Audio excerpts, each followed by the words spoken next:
20 ते 24 तासाच्या अंधारातून आजऱ्याची सुटका झाली. मलिगिरी येथील 33 केव्ही पर्यायी फिटर अखेर कार्यान्वित झाल्याने आजरा शहर आणि परिसरातील नागरिकांना मोठा दिलासा मिळाला आहे. गेल्या अनेक वर्षापासून मुंबईवाडी आजरात 33 केव्ही लाईनमध्ये बिघाड झाल्यानंतर वीज पुरवठा खंडित होत होता. त्यामुळे नागरिक, व्यापारी, उद्योग आणि शासकीय कार्यालयांना मोठ्या अडचणीचा सामना करावा लागत होता. या समस्येची दखल घेत अन्याय निवारण समिती आणि नगरसेवकांनी महावितरणाकडे सातत्याने पाठपुरावा केला. कार्यकारी अभियंता संजय पवार यांच्या मार्गदर्शनाखाली शाखा अभियंता कृष्णा कोळी, लाईनमन संतोष डोंगरे आणि संपूर्ण तांत्रिक पथकाने युद्धपातळीवर काम करून मलिगिरी येथील पर्यायी फिटर सुरू केलाय.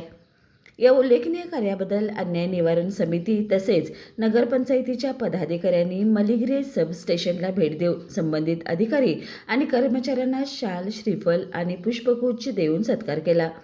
या पर्यायी फिटरमुळे भविष्यात मुख्य लाईनमध्ये बिघाड झाल्यास आजरा शहर आणि परिसरातील वीज पुरवठा सुरळीत ठेवणे शक्य होणार असून नागरिकांना दीर्घकाळ अंधारात राहण्याची वेळ येणार नाही.